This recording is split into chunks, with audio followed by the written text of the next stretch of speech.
Hello, good morning everyone. We are group 4 explaining about the spiral model, no? Spiral model para sa software development, no? And nalang ko i-istorya regarding ano, no? Before ta makabalo kung unsa gid exact ang spiral model is we need to make sure na natay background ni waterfall, ni V-shape, ni iterative, and si Big Bang, no? Then muna ni si spiral, and the last is si agile. So before ta magkuan, paano ni kani si spiral model is combination ni siya ni waterfall o ni iterative. So kung familiar mo ni waterfall, kung kahibalo mo ni waterfall model is kuan na siya, no? Kaning design na siya sa kuan ay kani din sila daytood, kani sila is part ni sila sa SDLC, which is mo silang gitawag na software development life cycle. So create di siya para sa mga steps by steps kapag himo og programming software, no? Sa mga engineering, no, development. So regarding mo ni siyang kani si spiral is like kung ganina, combination siya ni waterfall and iterative. Kay si waterfall, if na mo research ni waterfall is one phase, then pag ma-create ka sa isa phase, pagka next step na niya dili na siya pwede mabalik. As you can see, ang kanang tubig bitaw kung mahulog, kung marag ulan waterfall, is dili na sila pwede mabalik sa taas. So kung nakasi makita sila sa first phase na error is dili nila pwede i-fix until dili maabot sa maintenance stage. So mo na si waterfall, no? Ako lang explain gamay para natay background kung anong unsay para masabtan din natong mayo kung unsang spiral model. And then kani si iterative model, mo pud siya ang saka part sa SDLC na repetition. Kung bitaw kaning murag balik-balik bitaw siya nga, kung for example sa first nga kuan phase, kung nakumana na siya diha, kung unsa ang na-create ana diha nga first phase, tanan the same program gamiton sa ikaduha, no? Muna na siyang giingon dahil nga nasa version 2 until magamit sa ikatulo, so version 3. So all in all, kana sa iterative is repetition sa software program, no? So muna siya kung giingon kani si spiral, muna siya kung display na ako gamay para kay naay muna kung giingon nga pagka-combination. So basahon sa nato daan, aga na ako explaining graph, no? So basahon sa nato daan para ayang description or ayang meaning is spiral model, one of the most flexible SDLC methodologies. The spiral model takes a cue from iterative model needs repetition, no? Diba? Muna ilang ingon na it's repetition kato si iterative sa atong nakuan. The project passes through 4 phases over and over in a spiral until completed, allowing for multiple rounds of refinement, no? May giingon is there is a word na 4 phases. Kung nakahibalo mo na siya si phase 1, no? Naadre of kani mo si phase 1, si phase 2, and si phase 3, and si phase 4, no? Nasa upat ka process or 4 phases na siya, no? Mo na siya ang but napagidari sa pato, no?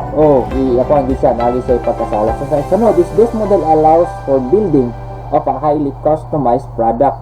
So kuan gid siya, high quality gid siya kung mahuman na gid siya.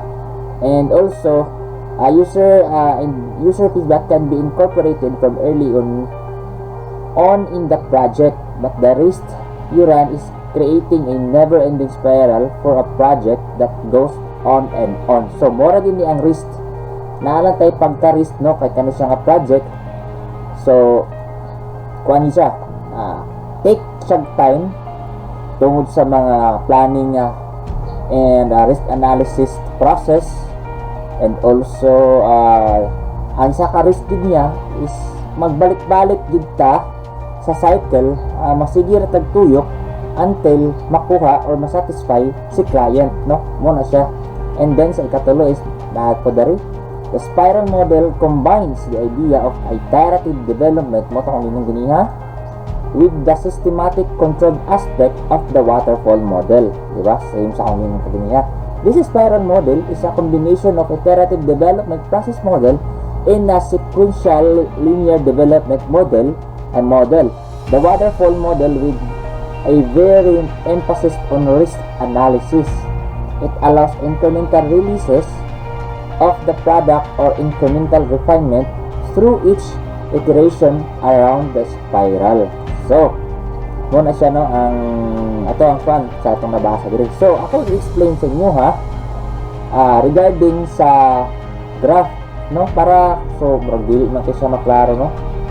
Ay, okay ra day pero at least ato lang i-find ba. Ato lang i-open no para ma-check gud nato. Wait lang ha.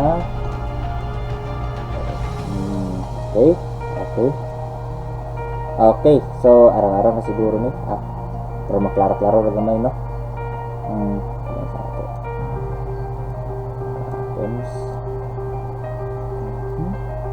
Okay, so muna siya no. Atong pa-explain aning sa kuan regarding ani is si spiral model naa siya upat ka phases no, from determine objective alternative constraints, evaluate, develop verification to the next level product, and plan the next phases no, iplano niya sa sunod. So ang siya yung makita nga graph, ang pinakauna is more siya diri no. Ang una nga gikuan niya pag create na is naghimo na tadaan o na siya risk analysis. So natay prototype no, natay prototype first pa nato na siya plano ko man siya no, plano, and then iabot din ta sa concept of operations, then after that moabot din ta sa roots plan life cycle. So para sa inyong nakita dere para makakuanta dili pa na siya diha na end no. Ang kaning atong gihimo dere sa prototype og concept of operation and also sa kaning roots plan cycle maghimo ta og risk analysis no, risk analysis. By the way, unsa nang risk analysis? So sa mga wala lang kay balo na ako lang explain para makasabot dito. Unsa yung risk analysis? Ang risk analysis is ato ang i-determine or i-check nato kung unsa yung mga possible error nga ma-encounter sa program kung ma-implement na siya, di ba? So mo ni siya no, gihimuha na siya nato og advanced troubleshooting kung possible error nga magawas para ma-fix para dili na gid siya magka-error. So mo na siya si risk analysis, and then na-create si prototype 2, di ba? Si prototype 2, and then pag humani prototype 2 makahimo na natin kay emulations, dayon software roots og requirements validation. Kumbaga iyang i-kuan ba dapat check na sa mga requirements kung naka-validate na ba under validations pa, and then moabot na nito sa point na niabot na sa development plan no. After that bisag na ka sa pag isan kaninga na nata sa kaduha maghimo na sa tag another risk analysis. So mo ni siya no, si another risk analysis. So naghimo na sa ta ato masang i-troubleshoot kay when we talk about technology daghan pa kay daghan kay mga possible errors no, ka mga encounter nga wata ka balo kung asa gikan sa cost. So atong risk analysis daan na-create na si prototype 3, and then naghimo na sa tag models no, nakaplano na ta sa models, and then ni-move na ta sa software product and design. So nag-design na ta, so also na atong gi-validate ang mga design o nagkuha na po sa integration test plan. So atong gi-integrate no, abot na sa integration. After ani ato na sad siyang risk analysis another na sad no. Keep in mind na gid niyo or take note lang gid niyo sa inyong mind na before ta mo proceed sa final kani siya ako lang ikon before ta mo proceed ani sa final kani before ta mo proceed ani kailangan dari pa lang daan satisfied na si client, di ba? Satisfied na si client. Kung na-fix na natin si risk analysis kani siya, na-fix na natin siya dili ta maka-proceed dari sa final output kani siya, kani si design, si code, si test unit, kani kana di ta maka-proceed ana until dili masatisfied si client. Kung dili magpabiling ta dari nga part dari nga brasa katulo ikaduha ni siya nga side, no? Magpabiling ta diha ang side. So pag na satisfied na si client, so sa pila na yun, 2, 3, ika-third 1, 2, ika-third na risk analysis, kung na-satisfied man galing sa diri, ay na din ka mag-proceed sa operational prototype. What is operational prototype? Ito bitawang working na siya na prototype ninyo or working program na siya. Ay, paano siya ba kaning final output na niya, no? And then mo conduct din tag benchmarking. Kabulan naman tama sa benchmarking kung mutugma ba sa ana nga program. For example, kung for example atong gihimo na program is POS, tapos atong ibutang sa tawag ani sa Lotto outlet, so murag dili siya pwede, no?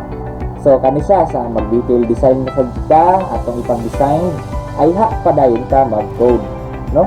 Sa imong hunahunahon sa taas sa process nga nahitabo diri dapita kani diha dapita, wala pa ni siya coding, tanan more on planning pa ni siya, no?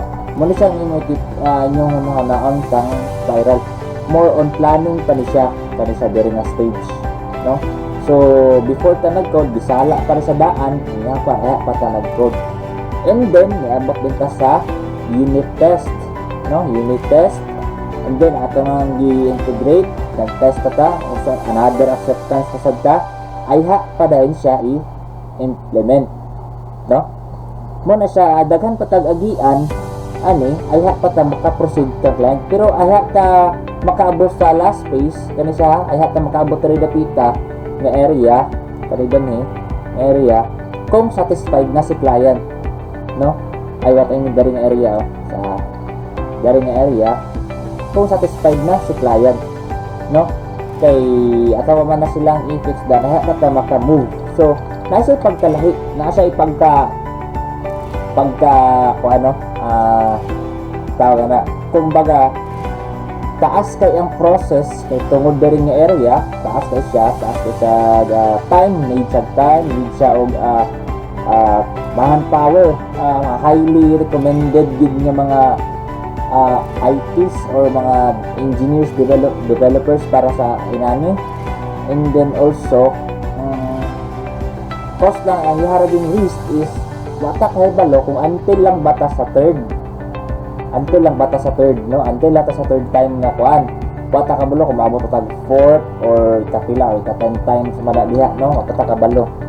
So mura na siya ang risk ana. But all in all, pag mahuman na gid na si spiral, masay din nato or ma-story na nato is makaingon gitag 100% gid siya na ma-meet sa perspective ni client o ma-meet sa gusto ni client ani ang program nga iyang gusto, no? Mga samang story nga balik-balik sa kay ma-meet niya mura na siya. So ang ako lang i-explain day, no, kung sa kwan kani si spiral day siya ang pinaka kumbaga sa basketball siya ay pinaka-crucial, siya ay pinaka-tawag siya pinaka-kuti, no? Kay kani siya isa po sa pag ipa-kuan sa inyo, ano, i-take note, no?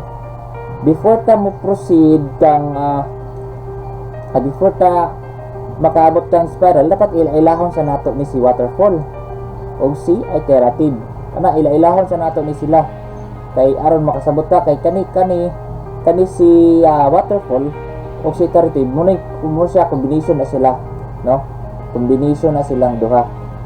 Naipagkakuan ro gikuha lang bitaw ang idea, di ba? Idea o sabi na ang letra ay na idea, basta mo na siya, no? So ako gamay lang explanation about sa uban kani si waterfall mo tawag yung sumuha asa inyo kaganina na pag mahuman sa isa ka first phase mo down siya ganina po siya, pero pag di siya pwede mo balik until ay pa siya pwede makabalik kung makabot sa maintenance stage. So doon nga anak siguro na siya dagan pa na. So ana pila ka phase butang atog ana fourth phase ana. So dari mula gani ang maintenance stage ayha pa rin siya makaadto sa dari sa pinakauna to fix lugar, to fix ang mga troubles, no, to fix ang mga troubles, ang mga error mo na siya ang dagan ni waterfall. Si V-shape pod ang forma niya is nakaporma sa from the word V-shape is nag-ana na siya, no, nag-ana, no, nag-V, oops, wala, nag-V, no, nag-V na siya. So inana siya forma kay tungod dari na isa ka phase dari mo siya ang unang nga phase dara. Tapos ang pikas ka phase is mo na siya ang gitawag nga trial. So nasa pagka kuan ba murag before siya mo proceed dari sa second phase is moagi siya sa dari sa test, mo na siya gitawag og test, no, mo ni si V-shape mo sa mura kung gamay ra ni nga rika pa idin daw spiral. So sunod kani si kuan lugar kani si iterative sa akong giingong kanina is inana na iyang kuan, no. So muna siya mga phase, no. So ang final muna siya ang una nga final output. Ang sunod muna siya si version 1. Sunod is kana same lang gyapon siya nga phase pero gidungagan lang gamay until nga nag-pop up sa version 2. Pero kani siya same process or repetition lang sa mga codes nga gigamit dire ni version 2 or ni sa ikaduha until maabot sa version 3 or sa kanada version 4. So no muna siya. And then mo si spiral gyud explain ako lang yung explain ng uban ngano nga crucial si spiral kay si Big Bang gamay ra kay ni siya basta na lang kay budget, na kay time or na kay manpower is equal to project is implement na din siya, no, implement na din siya ana lang, no, muna siya implement kali ra kay na kay kanay si Big Bang is ideal for students gid ni siya, no. Dayon mo na gini siya sunod si agile mo na siya pinaka tawag aning hato pinakagamit, no, or even flexible and short time kay murag na nasa yahatanan combination kan siya si V-shape, waterfall, iterative si Big Bang, no, kan siya kay siya tanan ang nakalahi lang ani nila sa akong nakita si spiral. Once nga ma-implement na siya sa 100% ka na siya nga na-implement, no, sa ako ang pagsabot lang is na chance nga kumbaga sa depende sa contract siguro sa kanang developer kung ilang i-upgrade so another payment. Kani si agile even though nahumanana na siya og na-implement na siya, once nga na gusto ipa-upgrade si client, so kung na gusto ipa-upgrade si client i-upgrade na niya, no, i-upgrade na ni developer. So kung napa siya gusto nga i-upgrade for example inana, so mag-continue ra din na siya. Ang iyang dagan is mura siya galingin ana lugar galingin. So ang una dari tapos ana sa mura siya galingin. So pag abot ka rin mura na siya. So pasensya na mo sa akong drawing ha. Kani dari nga side is implement, no, implement na diha nga side. Ang dari nga side so babalik na po na siya. So another development na po na siya. So another development, so wala siya ato dari. So ang start na is dari si 1 2 3 4. Pag-abot sa 4 either implement or not. Pag implement then good, no, good na kung masatisfy na dari nga part, kung masatisfy na si client dari nga part, no, client kung dari nga part kung masatisfy then implement.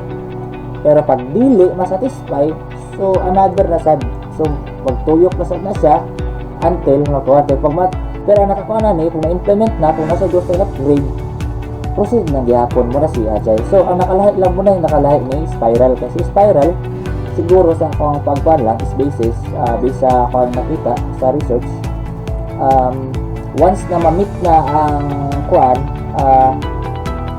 client perspective or ang kinahanglan or ang need ni client is mo na dito siya 100%, mo na dito siya. Kung for example mag-implement sila, so another payment, no, another payment kasi na siya kay mo man na si kuhan, si tawagan si spiral model. So that's all for today, no, regarding sa among discussion sa kanili spiral. So ako lang ipakita dari nga may recap. So mo ni sa first phase, no, so nakauna dari nga side. So dahil kung dari mao ni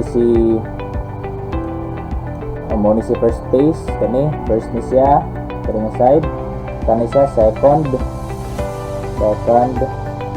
kani siya is third, kani, and the fourth. So si planning muna siya support, no, muna siya akan upat ka phase ni spiral, no, muna siya.